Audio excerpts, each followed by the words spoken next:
Hi everybody, this is Odd Samurai, and today I'm going to be reacting to ReZero, Season 3, Episode 12. So, last episode, I'm going to talk a little bit about Liliana, but more so about Priscilla, because I don't think I talked enough about her. So, for Liliana, there was a small moment. I don't remember when, but I think I was like, huh. Like, seemed so proud of the way that her family did things early in season 3.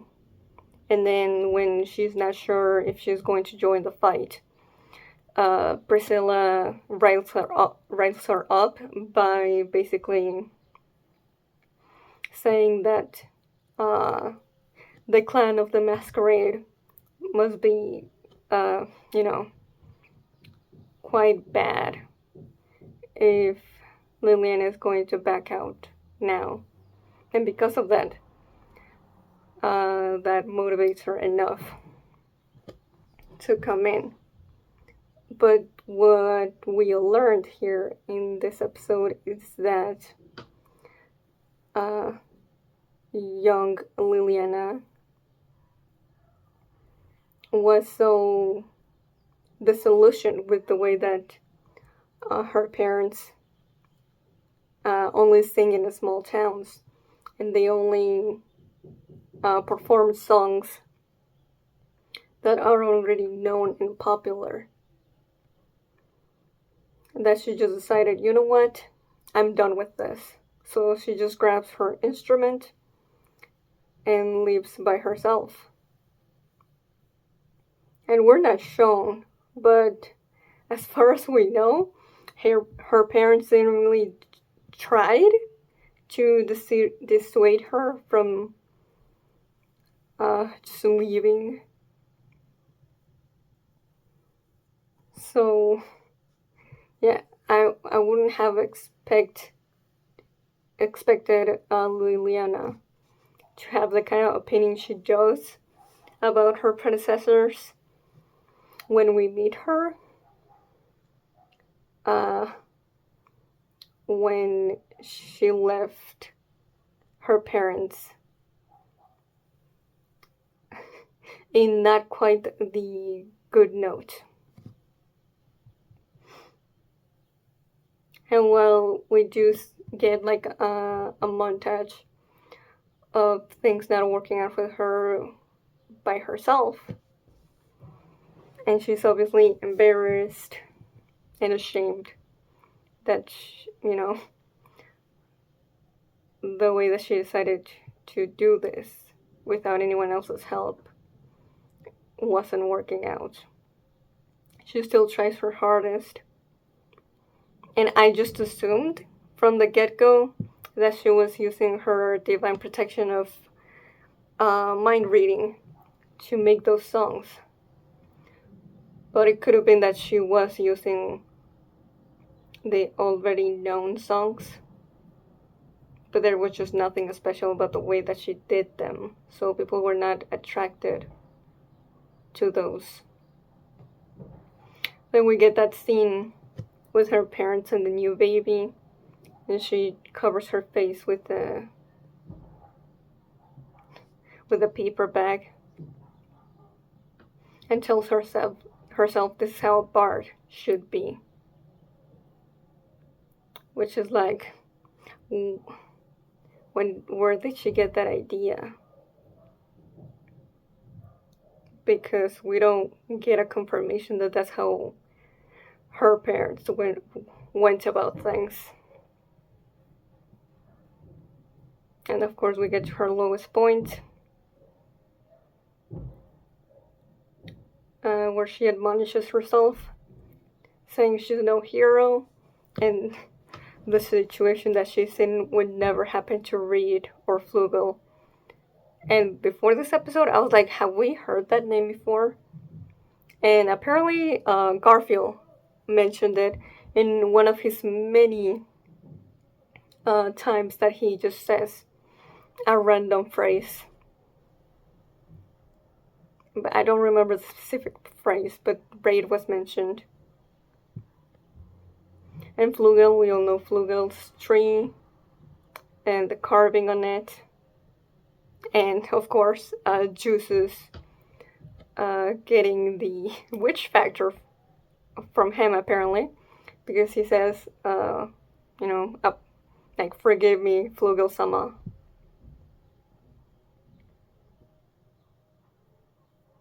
But yeah, she thinks that those guys, those legendary heroes, never would have experienced such a low point in their lives.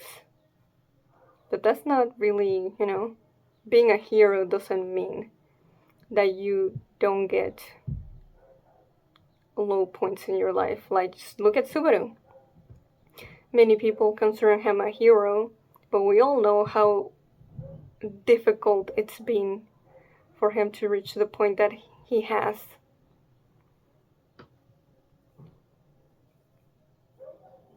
And only he knows most of those, times that he's just been so close to giving up.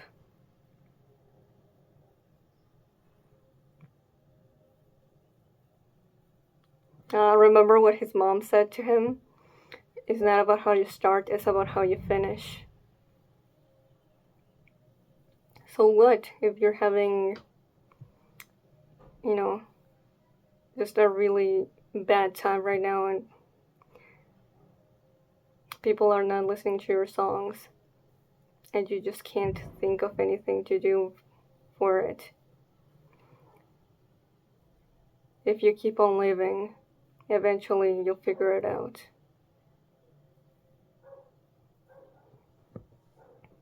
And she does. She finds a song in this beautiful clearing, and that's probably the one that she sings to those people, and that's how she meets Kiritaka. And actually he kind of has a similar response to when we first see Priscilla interacting with Liliana. I love your voice, and I want it all for myself, but I'd rather everyone listen to it and enjoy it, because that's how great you are. As for Priscilla, well, we don't know if it's a divine protection, but she has the ability to deflect attacks to objects that she sees value on. Well, actually,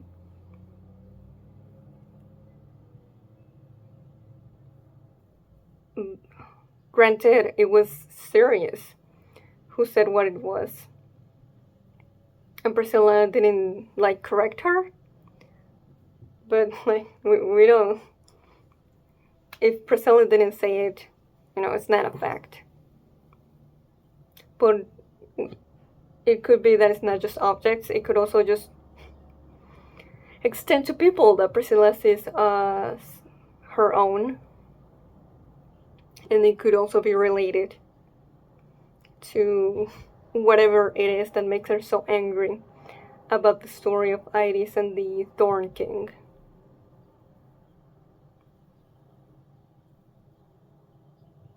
And I think it could contrast with the way that she has so much control over her sword. That it only burns and only cuts what she wants. Whereas with the gems or other stuff, she can't. She's not able to decide which one gets destroyed when she's injured.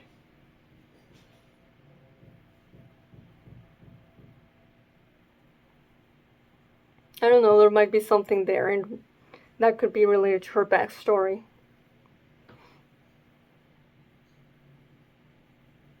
And also we have that moment where Sirius says her definition of love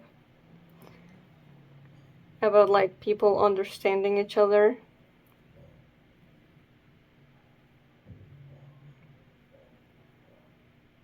But Priscilla, she's like, nah, you're wrong.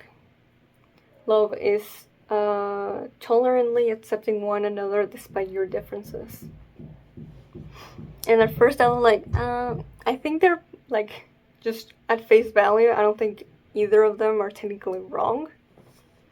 But I think the reason here why Sirius is wrong is because she's forcing people to see something the exact same way. And Priscilla is saying it basically like, you know, what's fun about that? You know, it's gross. Like, there's just no point in everyone having the exact same point. Sorry, it's like exact same opinions and feelings all the time. That's just not appealing to me. And if that's the case, then I definitely see where Priscilla is coming from. But I'm just really curious to see, you know, how she developed that ideal. Completely rejecting Sirius's view of love, which, you know, aside from, you know, the way her power uses it, is just very warped already from what we know that she thinks it was most definitely requited love what she had with Betelgeuse. But from the way that she spoke earlier when she talked to Regulus, it seemed like it was pretty much one-sided, and Betelgeuse did not care for her.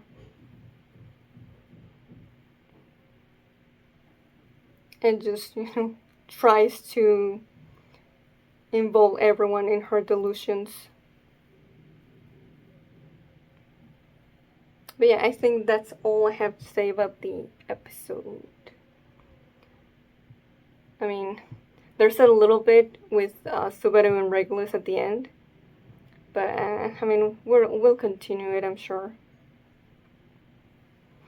Like, Subaru figured out, like, there has to be a connection between, you know, Regulus's slaves and his powers. He just doesn't know how they're connected. I don't think it's the distance, because as we saw from the from Emilia's flashback, none of them were anywhere near him. So it's gonna be the number. But anyway, hopefully Emilia can do something about the way they feel completely helpless, and just something she can say that will spring them to help them defeat Regulus and make them believe that it can happen. Also, just FYI, I was spoiled about the name of the blonde girl that has interacted the most with Emilia. So I'm just letting you know already. Okay, let's start this episode already, shall we? Ooh, it's longer than usual. Okay. In 5, 4, 3, 2, 1, go.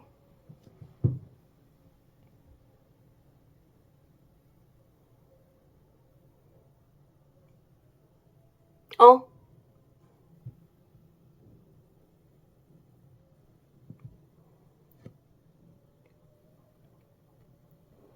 Okay.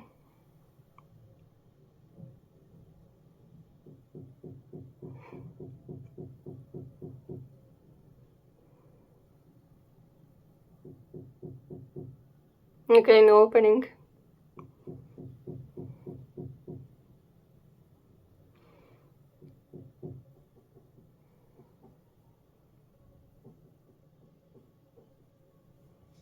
Hmm.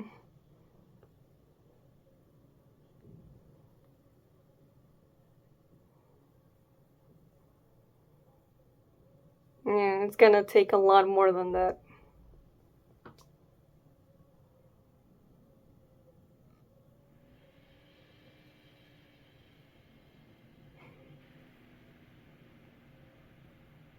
Hmm.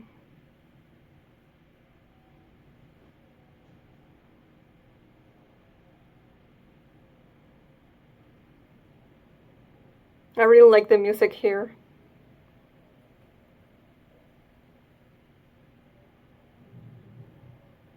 Hmm. Oh, that expression.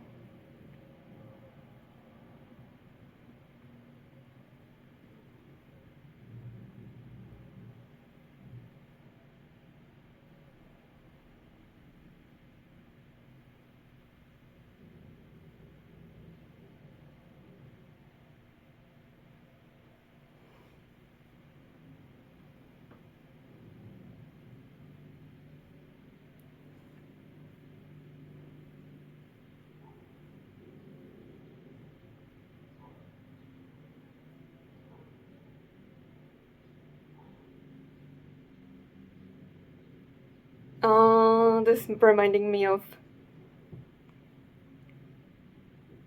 the Sirius versus Priscilla. You know.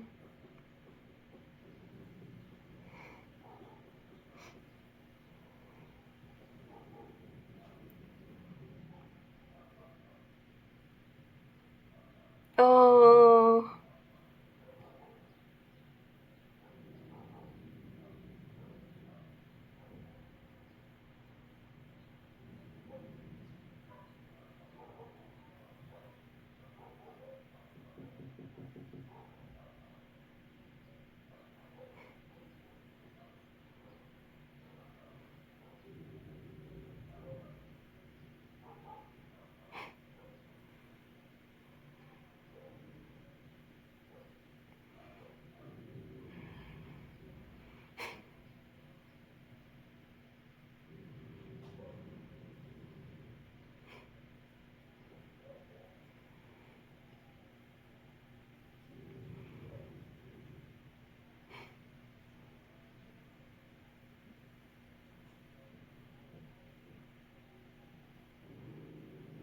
Oh man. Oh, this is peak. Might be my one of my favorite Emilia moments ever.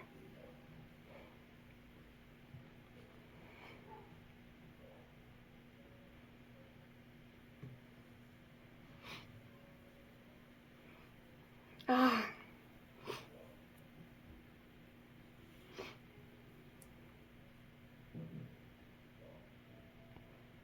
Hey. No way.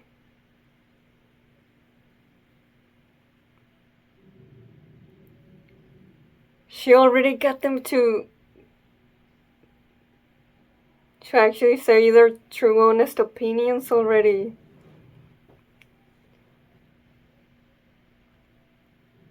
Oh, this is so good.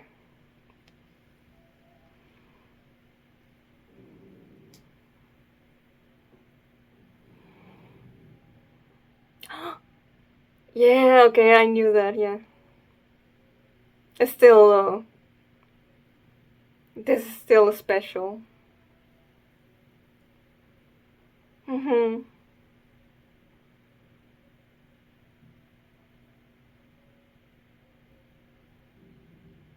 No, they're all smiling.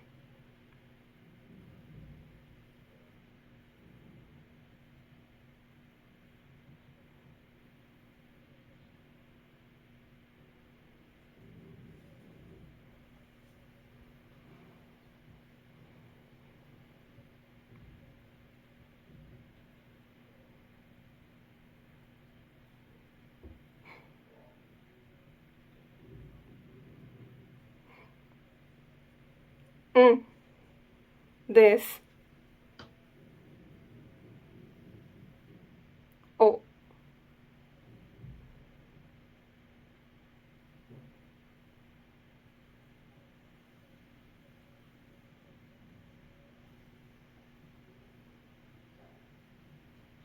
Huh.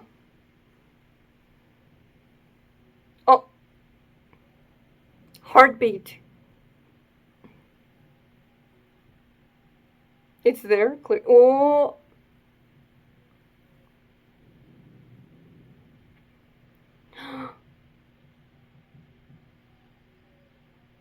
Oh, shit. So that's how they're connected.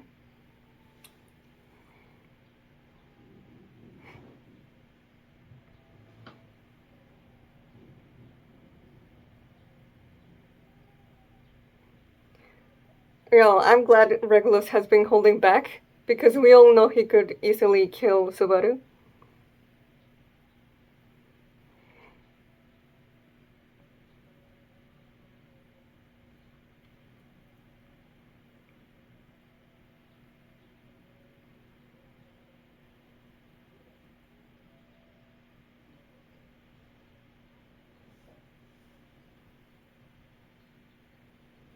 Oh, he straight up told him.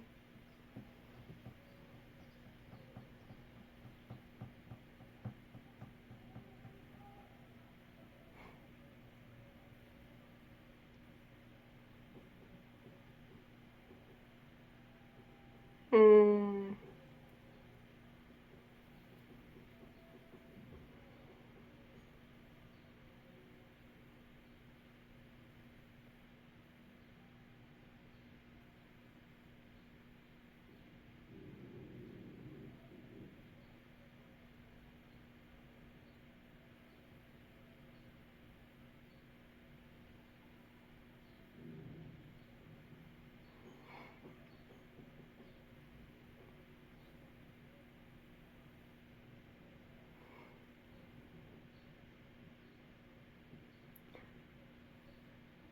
Whoa.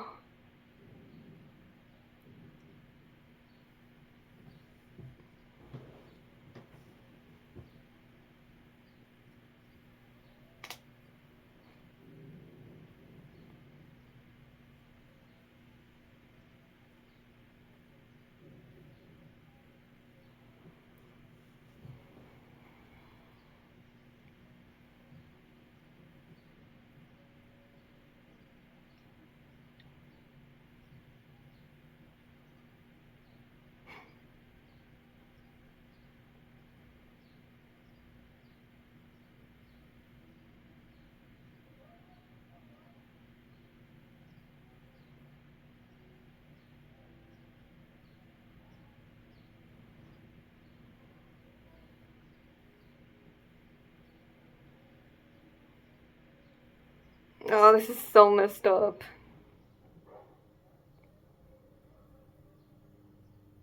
Oh, okay.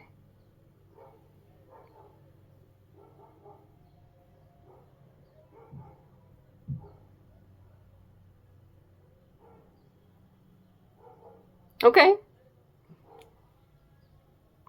You can do it, Emilia.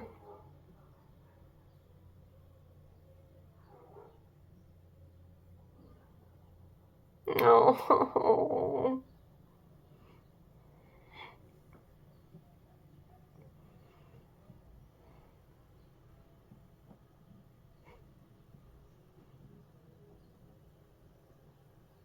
Huh.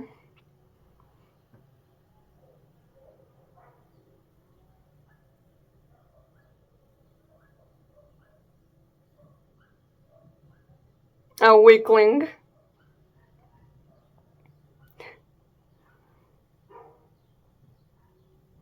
Oh. Don't worry about it. She's done her part.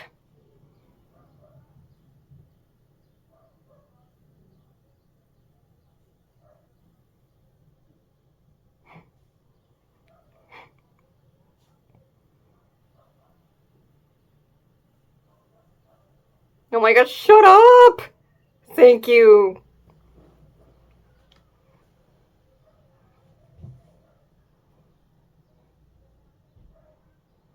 Oh, that was a cool line.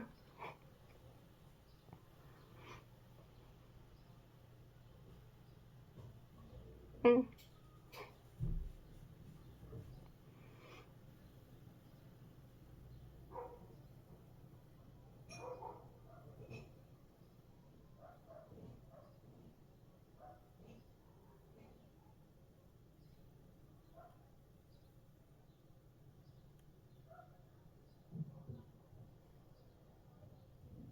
Yeah, it would have already happened if when she froze all of them.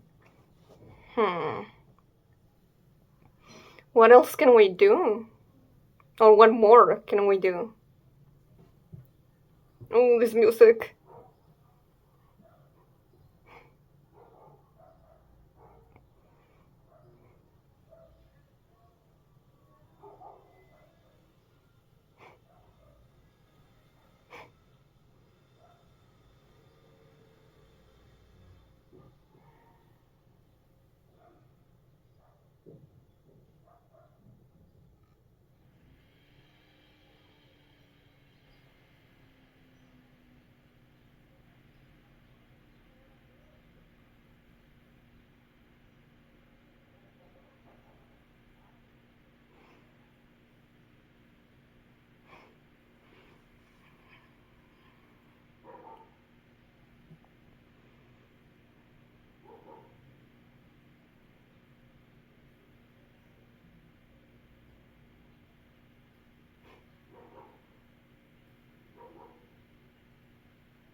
Uh.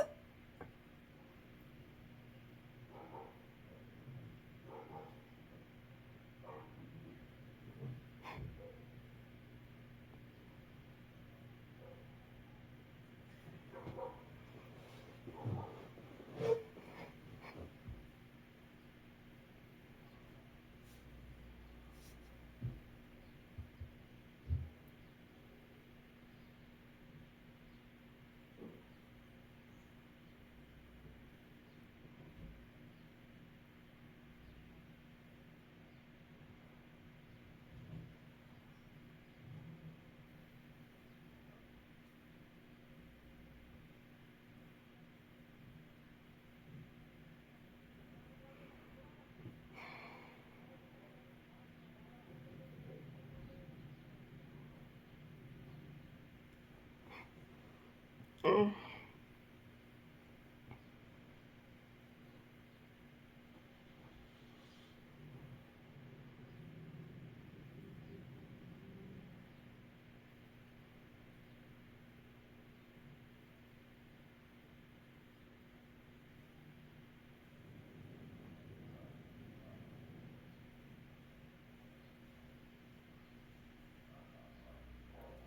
Oh, he did hear that.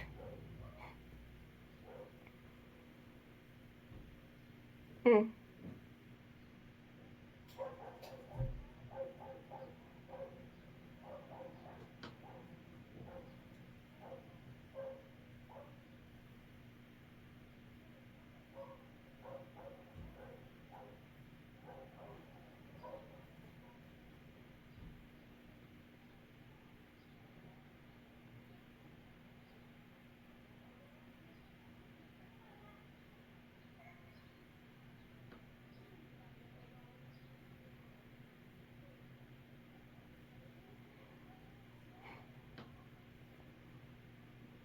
Oh.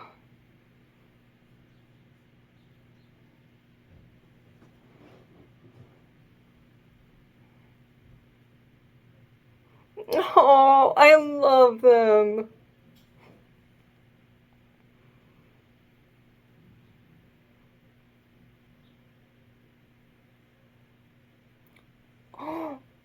Is he gonna use Invisible Providence? Oh, he actually called it the original name. Yo, the animation and art is going crazy. Oh, he's using it on her. Got it, got it, got it, yeah.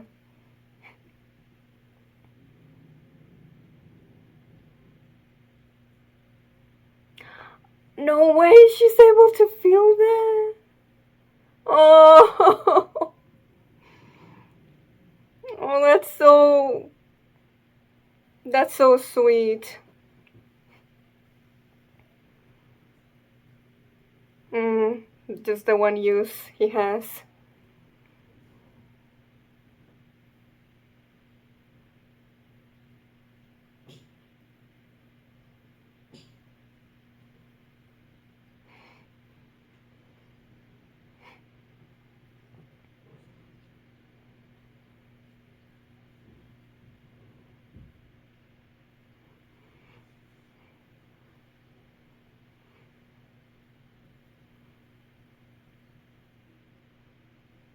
No, no, we don't have to. But I guess we can.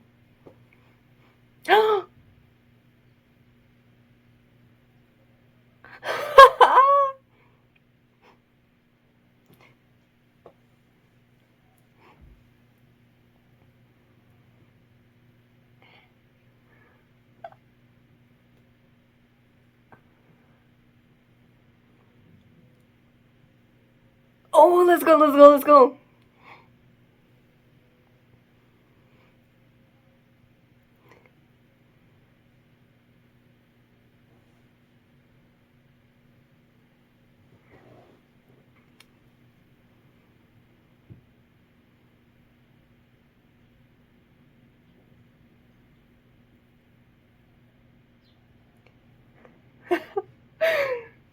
Awesome.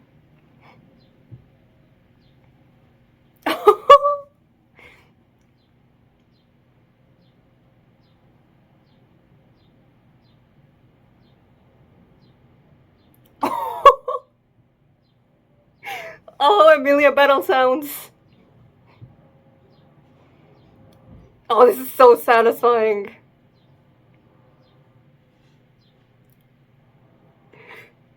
She sounds so cute.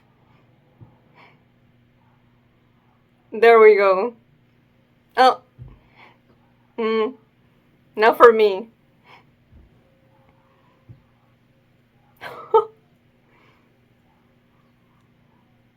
mm. Let's not drop our guard just yet. Just in case.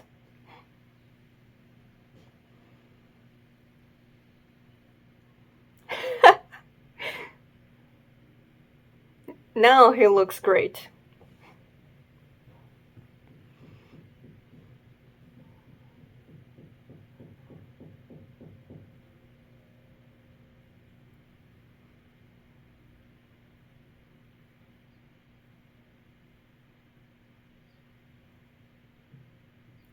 Oh my god, the voice acting.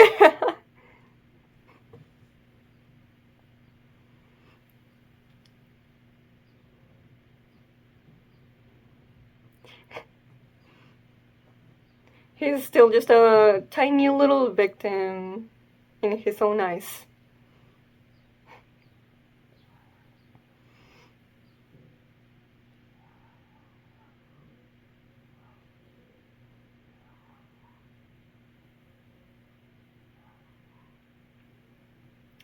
Just a simple piece of shit.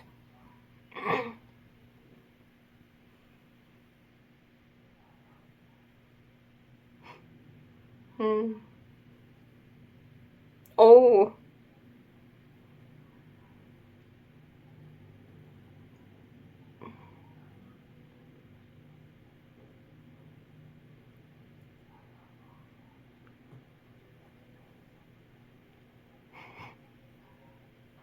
Hmm. What did Subaru see?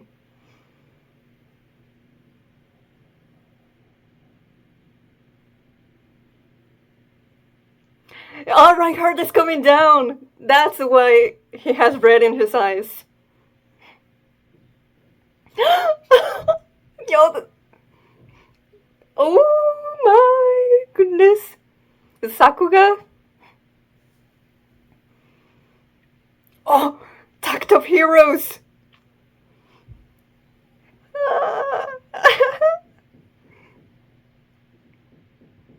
just a tiny bit.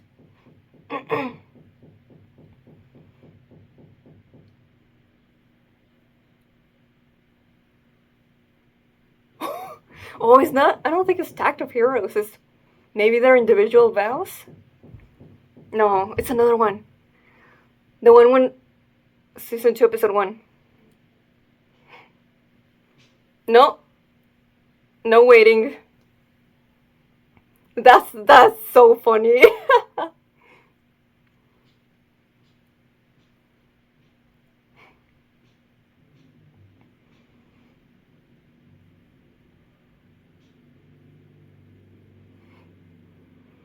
Yeah, just keep telling yourself that.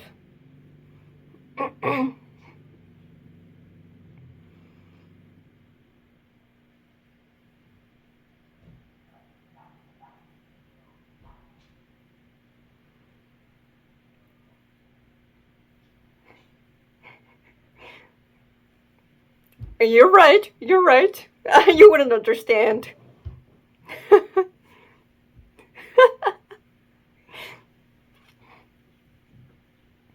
Man, he's so insecure.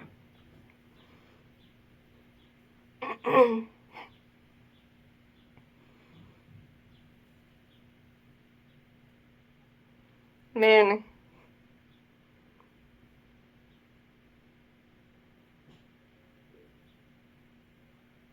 Oh, so that was the whole reasoning.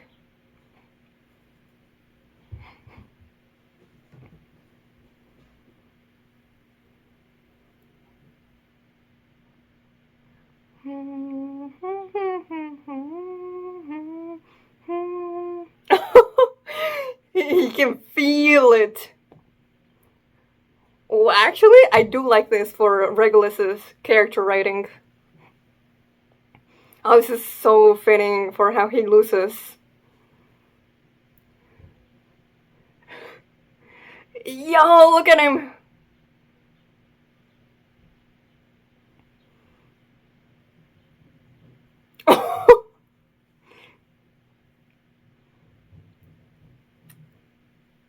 Mm. Oh, he's taking ownership of that nickname.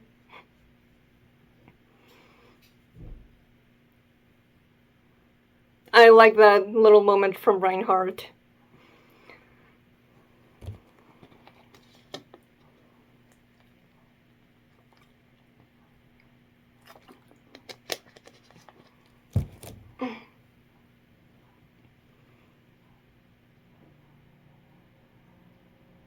Oh.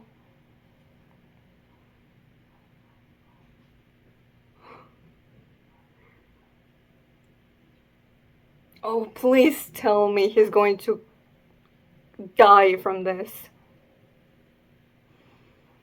He literally looks like he has most of his bones broken.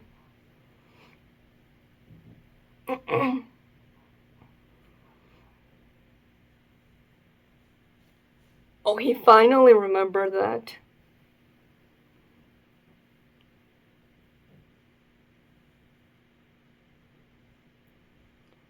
So he was planning on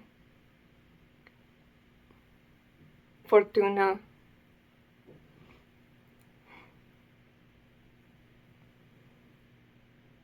Good, I hope you choke on it.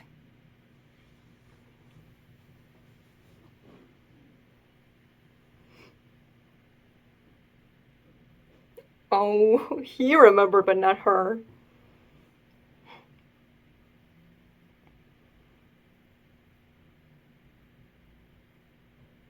You know what?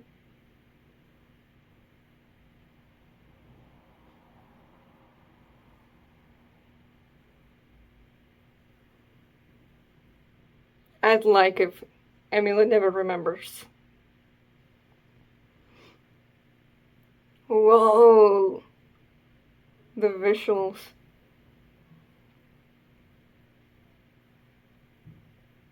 Regulus corneas.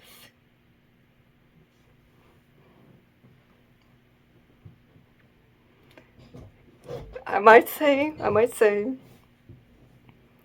peak. Easily second favorite episode of the season.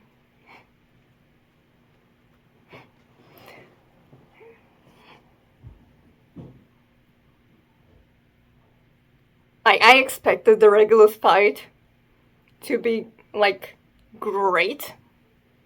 It had all the components for it, and it more than delivered.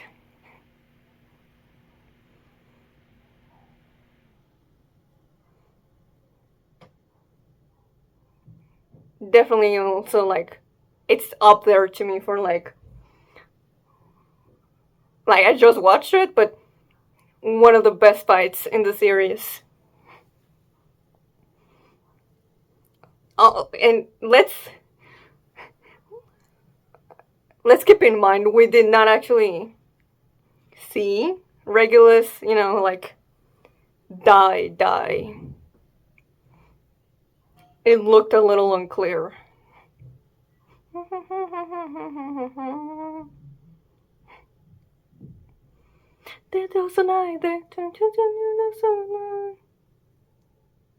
Okay. I was waiting for after credits. Oh, but we're going back to them. Oh.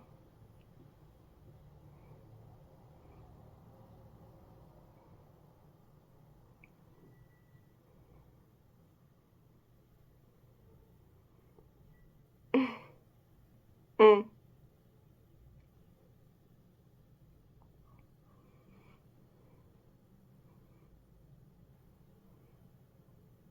Oh, this is such a sweet shot.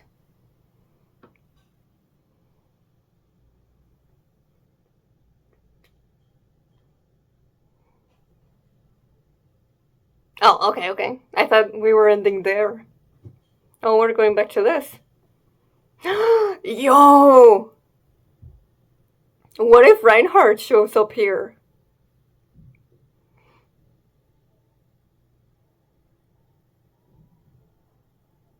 Oh, let's go. Garfield transformed. And that's the end of the episode. Okay. There's so much in the episode, and I don't think I'm gonna be able to talk about everything that I want. Plus, I'm hungry and I want to go eat dinner, so that's influencing that decision. But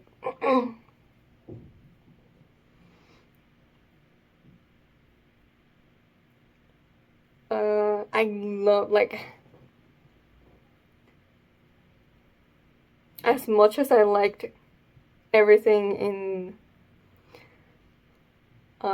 the second half when Emilia came back and revealed that she had Regulus's heart, and then we had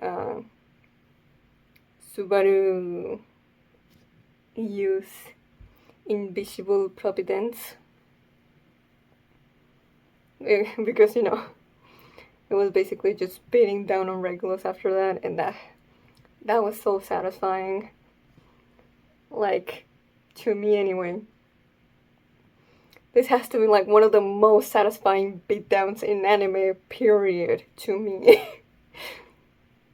Like, I rarely take that much enjoyment out of seeing a character suffer. But yeah, he was just, in a nutshell, Regulus was just tiny little man who couldn't fathom the idea of being alone.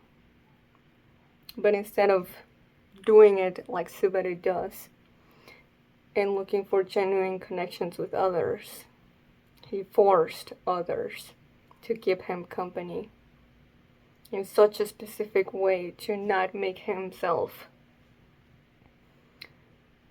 feel judged in any way.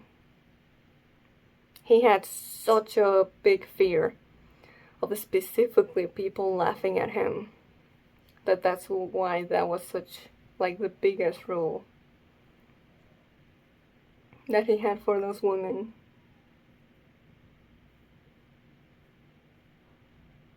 His, you know, his ego was that fragile. He just, a man made of glass. Once you actually put a crack on him, this is what actually looks like.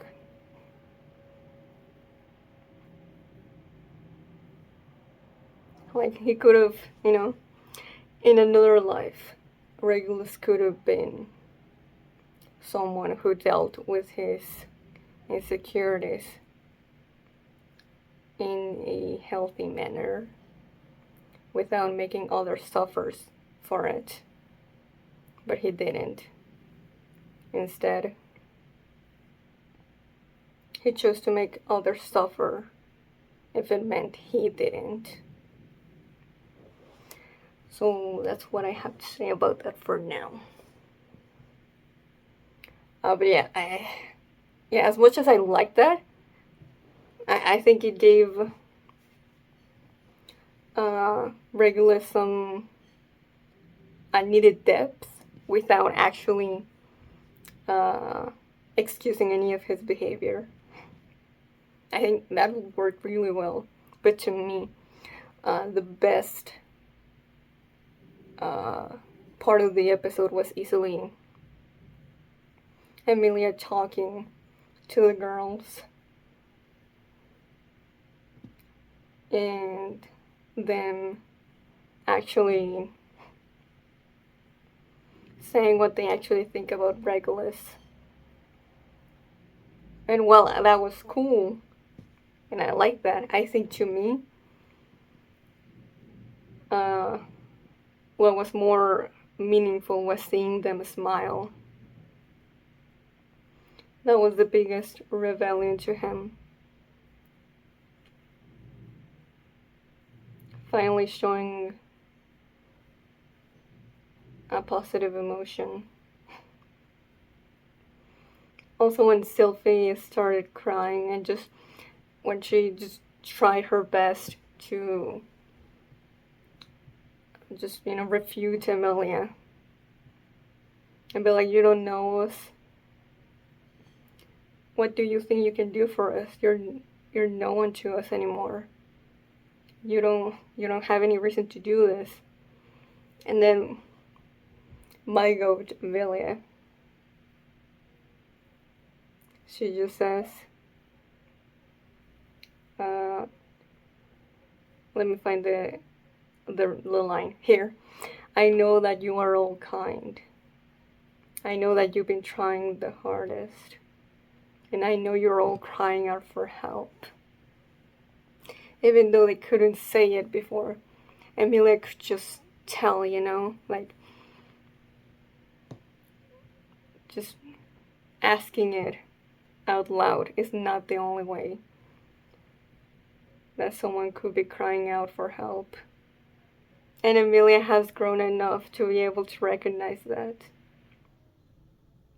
That's what broke me. I think that's when I started to cry. Everything was splitting, helping me.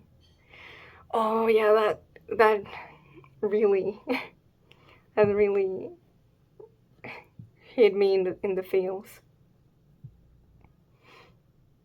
Oh, and when she says, like, please, I'd like all of you to help me, that gave me like Subaru going to Beatrice at the end of season 2. And instead of saying, I'll help you, I'll save you by doing this or that, he says, please help me. Like, giving them the power.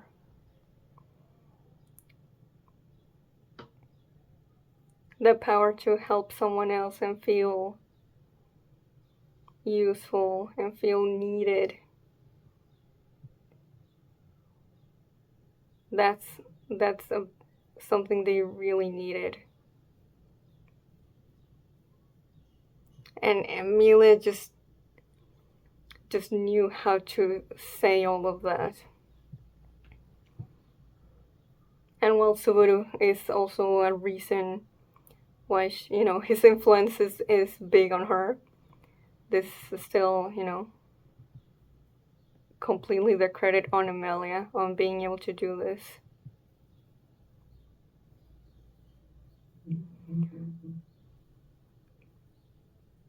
What else? What else? I would not have thought about using Subaru's sloth witch factor like that to take Regulus's heart out of Emilia. That was so good. The animation too, like damn, okay. Also, Emilia having that little moment of recognizing Juice's presence through the hand. Even though, like, yeah, we saw her in the flashback, well, in the trial, see Juice incorporate that into himself. But she never actually, like, on present time. So that, like, I just find that powerful that she was able to see her basically adoptive dad through Subaru doing that. Like, that must have been so precious to her. Even if it only lasted a few seconds. I wish they would talk about that after, though. Like, has Subaru actually told Emilia what that thing actually is? I would guess not, otherwise Subaru wouldn't have told her, like, just trust me, if she already knew what that was.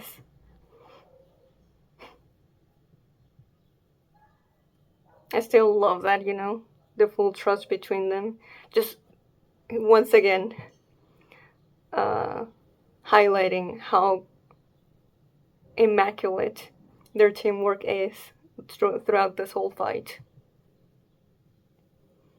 And just, yeah, Emilia's quick thinking about using her eyes to freeze or to stop the hearts of all the girls without killing them. Like, that's my girl right there. Oh yeah, and the small Reinhardt moment when he says, I am a monster that hunts monsters. But if you recall in episode 3 of the whole series, Subaru says something along the lines of like, oh, you hunt monsters? What are you talking about? You're a monster yourself. And Reinhardt says like, oh, even if I am like that strong, that comments like that still hurt. So I like to imagine that between then and now, Reinhardt has taken a hurtful epithet